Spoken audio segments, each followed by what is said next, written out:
नमक कम है पार्ट 2। इस कहानी के पिछले भाग में हमने देखा कि किस तरह सीमा अपनी देवरानी से नफरत करती थी। सीमा एक छत्र साम्राज्य चाहती थी जहां उसकी देवरानी उसके रास्ते का कांटा बन रही थी। और इसी दौरान नेहा का भाई सौरभ उसके ससुराल रहने आ जाता है।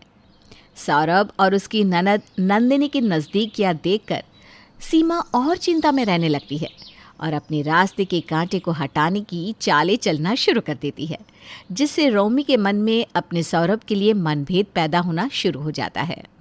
अब आगे। रात को 1 बजे अपने कमरे से निकलकर सीमा रसोई में जाती है, जहां पहले से ही नंदिनी उसका इंतज़ार कर रही थी। वाह भाभी, इसे कहते हैं ना चाल। पर आप जब भी कोई कांड करती हो ना तो मुझे पहले से बता दिया करो। खैर, अब समय आ गया है नेहा भाभी का इस घर से और हमारी ज़िंदगी से निकलने का। कॉलेज में मेरी फर्स्ट प्लेस लेने वाली नेहा ने क्या सोचा कि मेरी भाभी बनने के बाद वो मेरे घर में भी फर्स्ट प्लेस ले लेगी?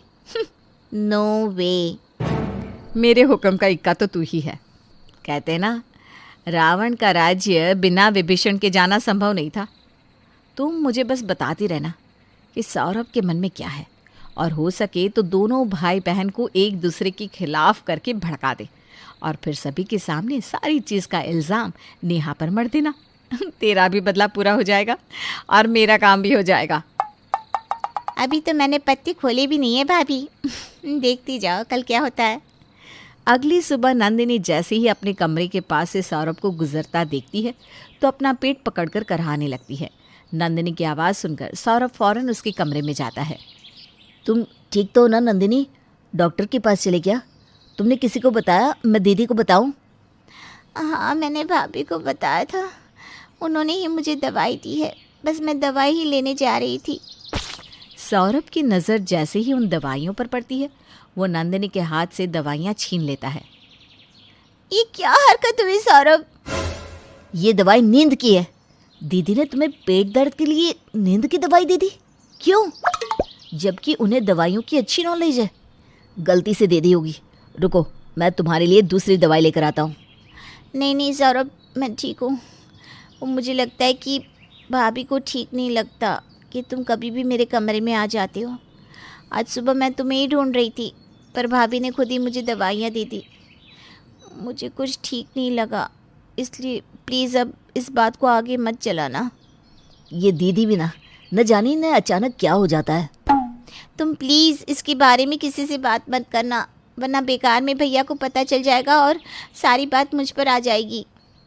तुम टेंशन मत लो नंदिनी, मैं किसी से कुछ नहीं कहूँगा। बस बुरा तो इस बात का लग रहा है कि इस ज़माने की होकर भी दीदी के मन में ये सब कैसे आ सकता है।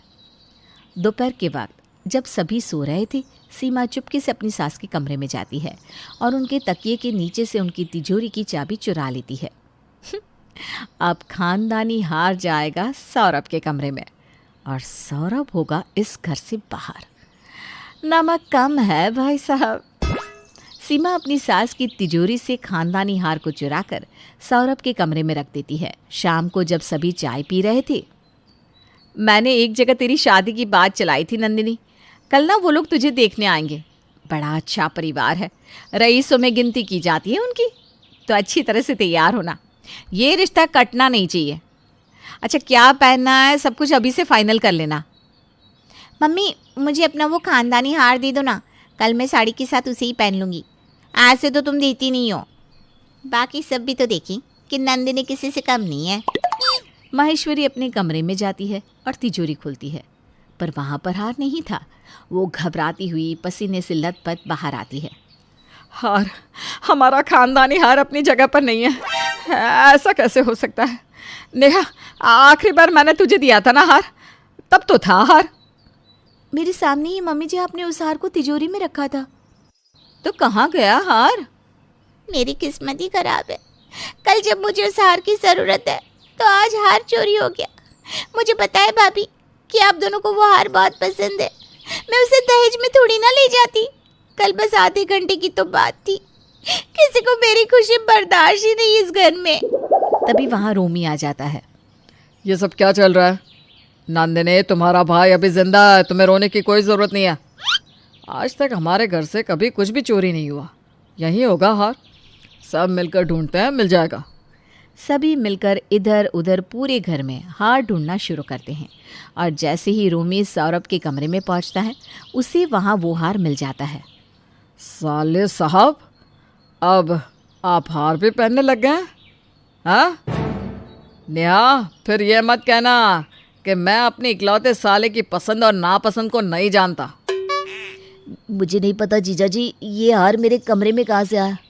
और दीदी देख रही हो ना, जीजा जी डायरेक्टली मुझे चोर कहना चाह रहे हैं, इसीलिए मुझे बुलाया था क्या? पता नहीं मैं क्यों आया इस घर में। धीरे धीरे बात इतनी बढ़ जाती है कि हाथापाई तक आ जाती है और इस सब को रोकने के लिए अपने पति और भाई के बीच जाकर नेहा कहती है, मैंने लिया था हार, मैंने की है ये चोरी क्योंकि मुझे ये हार पसंद था। और मैं ऐसा नहीं करती तो सीमा भाभी इस हार को भी ले लेती। जैसे इस घर का आधे से भी ज़्यादा हिस्सा उन्होंने ले लिया है। वाह नेहा वाह, मैंने तुम्हें क्या समझा था और तुम क्या निकली। चली जाओ मेरे घर से अपने भाई को लेकर। मेरे भैया दूसरे शहर में रहते हैं, इसका मतलब ये नहीं कि भाभी अकेली है। उनके लिए उनका देवर जिंदा है। नेहा कुछ नहीं कहती और अपना सामान बांधकर अपने भाई के साथ उस घर को छोड़कर निकलने जाती है। तब माहेश्वरी कहती है, हो गया प्लान सफल ननद भाभी का। तभी दरवाजे से नेहा और सौरभ के साथ घर का बड़ा बेटा गौतम आता है। तुम दोनों को क्या लगा कि घर में मेरे पीठ पीछे तुम दोनों ये साजिश करती रहोगी और मुझे पता भी नहीं चलेगा? जब तुम मेरे कमरे में आई थी ना, मैंने तभी तुम्हें मेरी तिजोरी से हार चुराते हुए देख लिया था सीमा। कल रात जब मैं पानी लेने हॉल में आई तो तुम दोनों की गुटरगू भी मैंने सुन ली थी।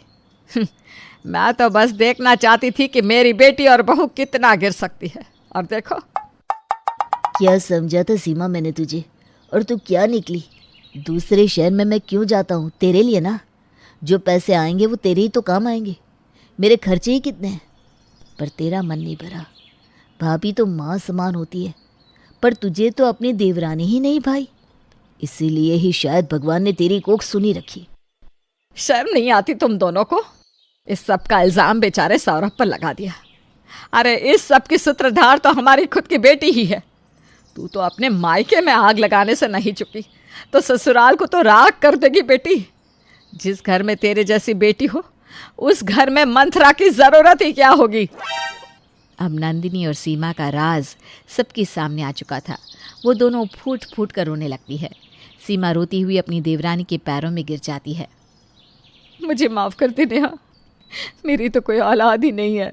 जो था ये परिवार ही था। तेरे आने के बाद जब वो प्यार भी बंटने लगा तो मुझे बर्दाश्त नहीं हुआ। पर मैं माफ़ी नहीं मांगूंगी मम्मी। कॉलेज से लेकर आज तक भाभी ने मेरा सब कुछ छीना है, सब कुछ। उस वक्त तुम मेरी क्लास की एक आम लड़की थी, पर अब तुम मेरी ननद हो। मेरे लिए ये रिश्ता सबसे ऊपर है। तुम एक बार मुझ पर विश्वास करके तो देखती नंदिनी। सभी एक साथ बैठो और इस बारे में बात करो।